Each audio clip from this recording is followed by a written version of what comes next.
Борбата на синдикатите с насилието и кибернасилието в света на труда в рамките на насърчаването и прилагането на Конвенция 190 на Международната организация на труда. Това е темата, за която говорим в рамките на двудневното женско училище на Перк, което се провежда в сградата на Конфедерацията на независимите синдикати в България. Сега при мен тук е следващия ни гост. Welcome to CTube Studio, and let me ask you to introduce yourself to our audience.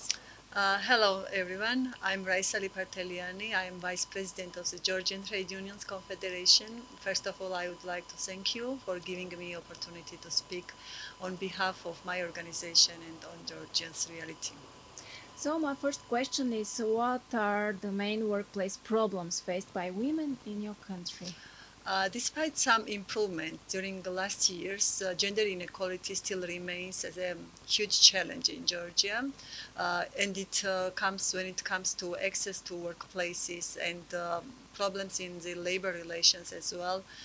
It's very visible how many problems do Georgian women face, and like evidence proving that fact, we could bring official statistics of our National Bureau of Statistics, which shows that economic activity of women in Georgia is quite low, and there is a difference between economic activities of men and between women 22%, which is quite high.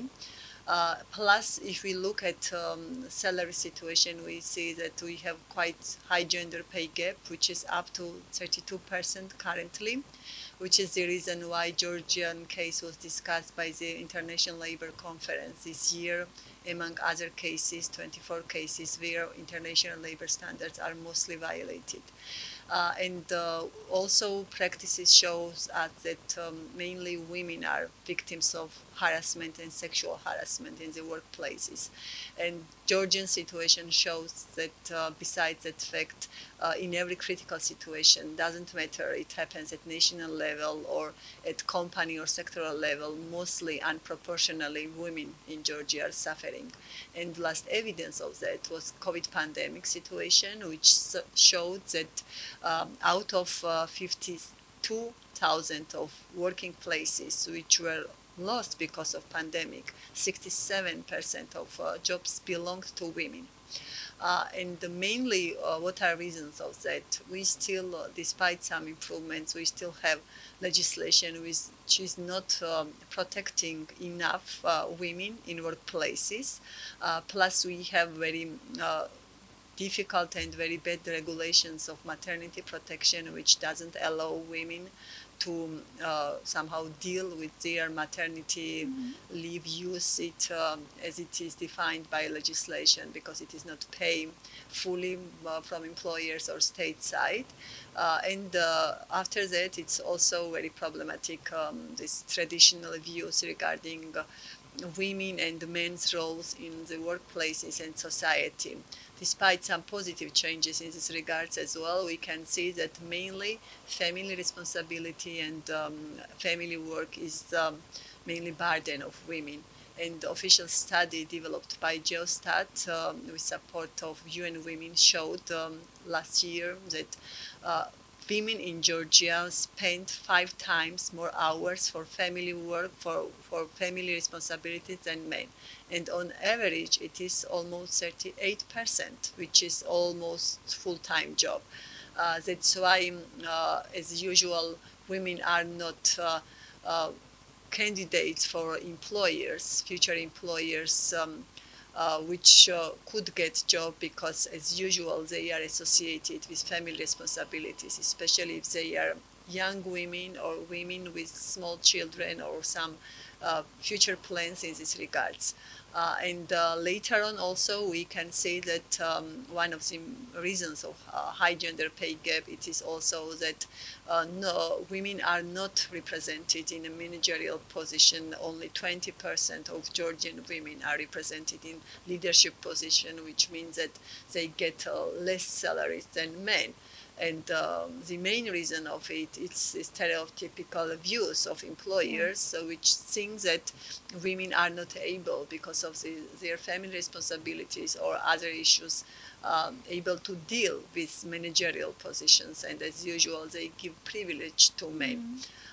That's why it is important when we are thinking on improvement, some situation related to women challenges in Georgia, we should choose some kind of comprehensive approach which will cover not only legislative changes and some part of enforcement, but also awareness raising part for employers, for government representatives, in order to be clear for them as well how important it is to ensure women protection in employment and to give them access to workplaces, because sometimes in many countries the problems which women face in order to get a job is related to low education of women. And unfortunately, despite the fact that we are in the 21st century living in our in this situation, there are many women worldwide which still face problems when it comes to access to education.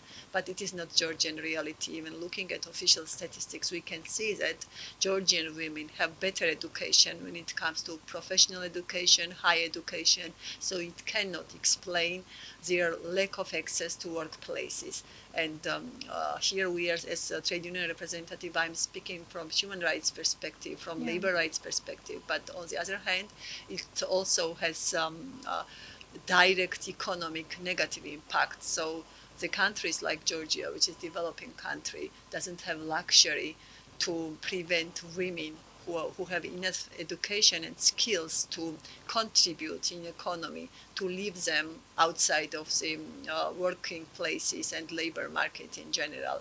That's why awareness raising activities are very important in order to explain to employers and government, which is also one of the basic employer in Georgia because of having this big sector of public sector, why involvement of women in workplaces and equal treatment is important, not only because to ensure their rights protection, but also for economic growth and business benefits. Okay, let me ask you one more question. What is the trend? Are the problems getting worse, diminishing, or new one emerging? As I said and mentioned in the beginning, we have some improvements. And when I say improvements, I mean here improvements in legislation, because it took us years to improve legislation and to incorporate in our national framework some gender-sensitive clauses. For example, we developed last very comprehensive labor reform in 2020, and the main dimension of the reform, among others, was also anti-discrimination clauses, gender equality clauses, and women protection issues. And for example, now we have very explicitly prohibited in our legislation harassment, sexual harassment, equal pay for equal value of work. Plus, we have enforcement mechanisms. Before, we had almost 15 years of absence of full mandated labor inspection in order to deal with gender equality issues as well. And it was reinstated in 2015, but only in 2021 it also covered these cases of discrimination and women's rights, which of course is success story, I would say, which means that we have improvement at a level of legislation, but still there are a long list which should be implemented in order to improve women's rights in the practice, because still, as I mentioned, there is legislation which is lacking some very important clauses, for example, for maternity protection, for the promotion, and etc. And still some further developments in this regards are needed. Okay, and one more question. How can Convention 190 help address the problem of violence and harassment in the workplace? Georgian Trade Unions Confederation was very actively involved from the very beginning in this process. I mean here drafting of the convention and also discussions and adoption by the International Labour Conference. Now it's up to Georgia to ratify convention, and we have it like our priority issue, and it is already part of our tripartite commission's action plan with our initiative. We think that it is the best tool in order to ensure protection of women in the workplaces, because of course convention covers all workers regardless sex or sector of economy and so on, but it has very sensitive gender sensitive clauses, and mainly it is targeted to women because all practices including practice of Georgia shows that mainly victims of harassment and violence in the workplaces are women. We consider it as an important instrument because, as I mentioned, it covers all sectors of economy, including informal sector, and all achievements, whatever we have in legislation, covers only formal workers, not informal workers in Georgia. But almost 40% of Georgian workers are working informally, and vast majority among them are women. We think that convention will give us opportunity to protect women workers, not only in formal sector, but also in informal sector. Besides, convention protects women and workers in all situations which are linked to workplaces, not only in workplaces, but in other linked situations when it comes to business trips, trainings, educations, and so on. And also it ensures protection to workers from the risks which are coming, risks of violence and harassment, which are coming from third parties, for example, clients. And we have very many cases when workers, including women workers, were victims of violence, not from employers and colleagues' side, but third parties, especially when it comes to migrant workers, domestic workers, informal workers. We have, unfortunately, cases of physical attack as well, and convention includes enough remedies and tools to prevent such cases, and plus, in case something happens, to react proportionally. That's why we find it as a very important tool to ensure protection from any kind of violence. And also it is very important because convention itself, under the same definition, when it speaks on violence, speaks on harassment as well, and it doesn't divide violence from harassment and vice versa. Convention says that any kind of harassment is violence, and also violence, any kind of violence is harassment.